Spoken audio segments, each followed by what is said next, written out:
Hello everyone and welcome back to my channel. If you are new here, my name is Amina. Today's video is going to be focusing on being able to stay focused and be able to stay focused, and also how to stop yourself from getting distracted and from procrastinating. For today's video, I'm actually taking my information from this book called The Organized Mind by Daniel Levitin, and it's such an interesting book. So the way that I've read it is kind of taking out parts of the book that I'm interested in. So there are different sections about how to stay focused and how to kind of think straight in an era, in a time where you're kind of overloaded with information, and it helps you organize your house, your mind, your social life, all different aspects. And I focus in particular on sort of attention and your mind and forming habits and focus and kind of stopping distractions. I'm going to be touching on 4 factors, and I'll leave the timestamps for them down below. The first one is the prefrontal cortex, so the part of the brain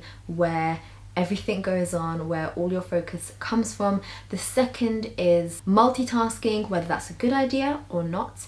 The third is sleep, so how much does sleep actually impact focus during the day. And the fourth one is procrastination, so to be able to focus you need to not procrastinate. So I'm going to be talking about those 4 things, and like I said, I'll leave the timestamps for them all down below, so go and click on the sections that you are interested in or watch the whole video.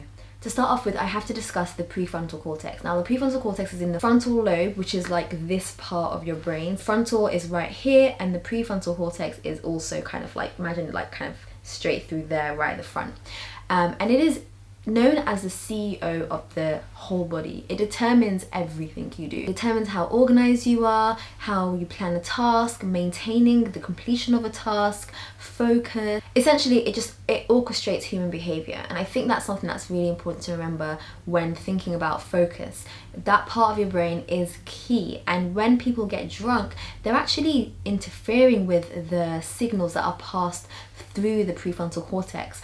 Which is why when someone's drunk, they sort of don't have the ability to, for example, walk in a straight line, or to be able to know what they're doing, or to have consciousness, essentially, the way that they would have if they were sober. And also, it's known that this part of the brain is very metabolically high in terms of how much energy it actually needs to function. So when you are constantly working, so for example, when you're revising, when you're studying at home, when you're getting stuff done, you might notice that you get very hungry or very tired quite quickly, and that's because your brain is constantly needing energy and input to be able to deliver those tasks, which is why it's always important to make sure that you are feeding yourself with the correct nutrients, with enough energy, with enough glucose that can feed your brain so that you don't get laggy and you don't get tired. Is multitasking something that you should be doing, or is it something that is actually detrimental? Research shows that that is the worst thing to do in terms of focus, in terms of being able to complete a task to your full ability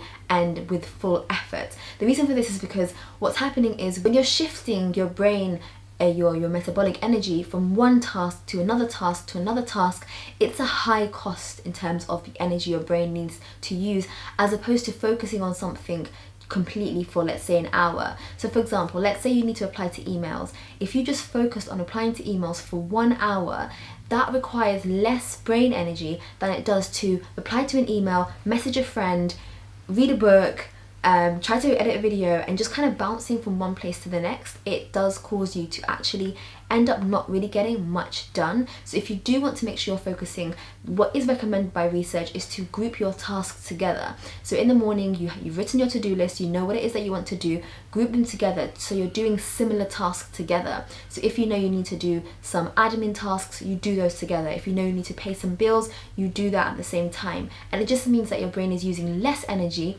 and you're able to complete tasks more efficiently. On the topic of multitasking, I wanted to introduce you guys to Skillshare. So Skillshare has kindly sponsored this short segment of the video. I want to introduce you to their platform, which is essentially a platform where you can learn how to do anything. You can learn about anything by watching short videos and short classes on whatever topic it is that you're interested in.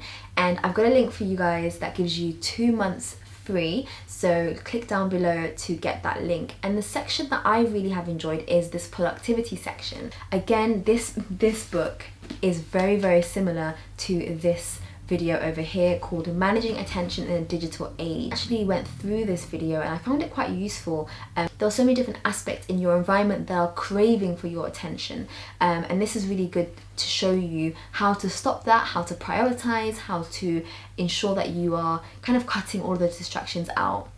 And the other one that I really liked is this one, productivity habits that stick, using time theming. This is quite similar to what I was mentioning about grouping similar tasks together. This class is quite interesting actually, because again he discusses how to build habits, and I'm currently reading a book about how to build habits that stick, and it's so interesting. The psyche of the human mind it blows my mind. It's so interesting. Like I said, there are so many different videos that you can go and check out, so please go and check them out. And like I said, I shall kindly giving you 2 months for free to try it out, which is amazing. 2 months is a huge amount of time to be able to watch every single video there if you really wanted to, but do go and click on the link down below and go and learn something new. There's a host of different topics that you can go and find out about. So moving on to sleep. Now, is sleep important? I've read quite a bit recently about sleep. So I've been reading this book called Why We Sleep, but this book also mentions it. The Organized Mind also has a whole chapter about sleep and the importance. And again, I've really summarized it to its core key parts because of course I'm not going to do it justice. Sleep is an underrated part of the day.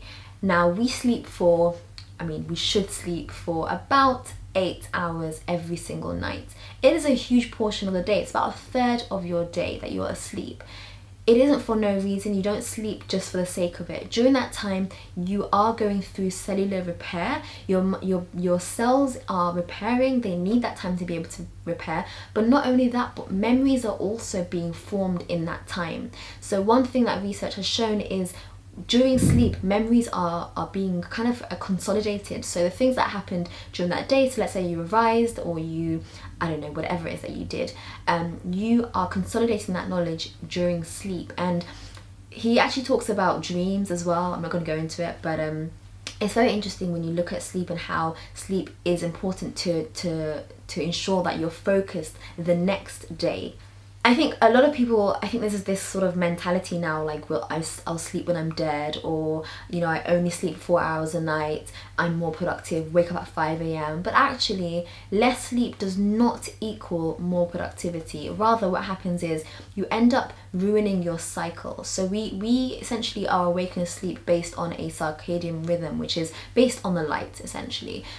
It's changed in recent years because we have artificial light and we have phones and all the rest of it. But essentially, as an adult, you should be getting at least 8 to 10 hours, in fact, of sleep every single night. Now, I know you're probably thinking, I don't even get 5 or 6, but you should. And what happens is we tend to substitute sleep with coffee or sleeping tablets or some other caffeine to keep us awake, but actually what that's doing is just masking the issue. It isn't allowing your body to repair, it isn't allowing your memories to form, it's simply just keeping you awake for that moment of time. The research has shown that even just one night of a kind of modified sleep routine, so let's say you normally sleep for, I don't know, 7 hours, and one night you sleep for 4 hours or 5 hours, it has detrimental effects for a few days after. So your body doesn't actually recover from that until a few days of, you know, kind of proper sleep.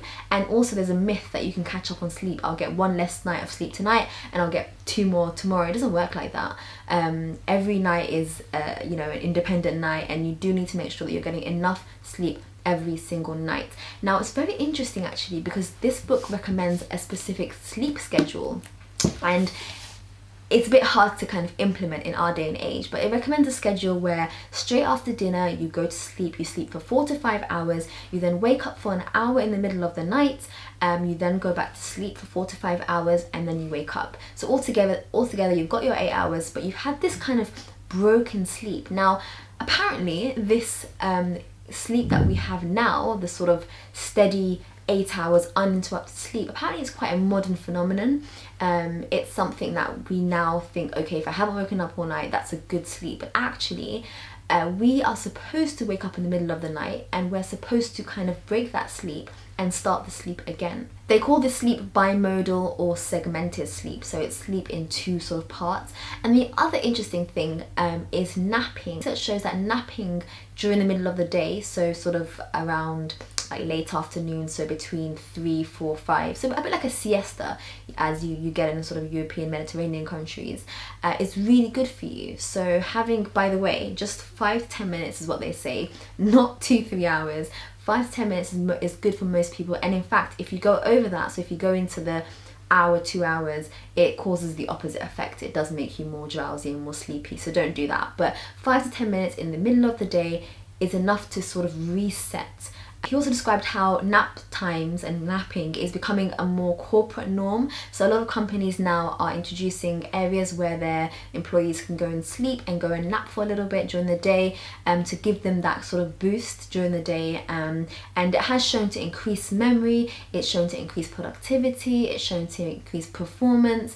And if you are someone who's struggling with focusing, maybe think about trying it out. Maybe think about going for a short nap during the middle of the day and seeing how you feel right after. And lastly, procrastination. Now I'm sure that we have all experienced this. I experience this all the time. I sit down, I want to start something, I get distracted, and then I can't be bothered to finish, or I go and start something else. Procrastination is essentially delaying the completion or even the beginning of a task that you do need to complete to be able to reach that end goal. What they've discussed about procrastination is that the reason why we procrastinate is because the gratification for that task is delayed.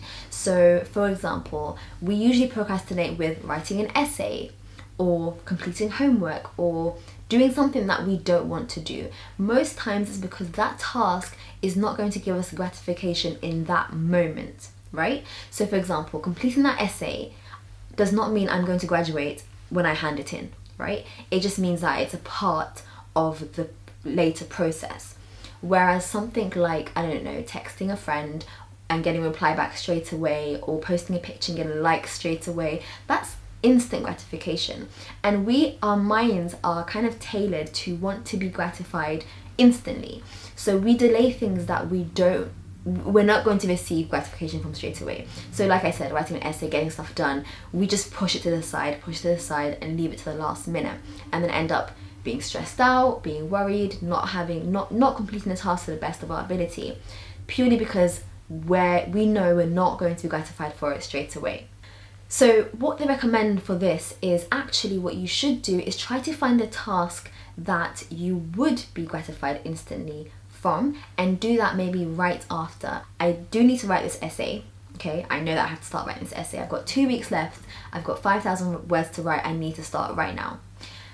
But I can't be bothered to start. Just think to yourself, right, what task can I give myself to do as soon as I've finished writing 1,000 words, let's say? And you might say, okay, I'll go shopping, or I'll meet up with a friend, or I'll do this, or I'll go and play a sport, or whatever it is that you enjoy doing.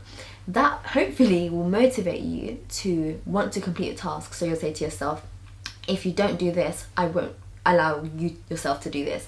And it does require an element of being strict. It does require an element of control, and no one can force you to do it. It's only yourself that has to be motivated to be able to complete that task.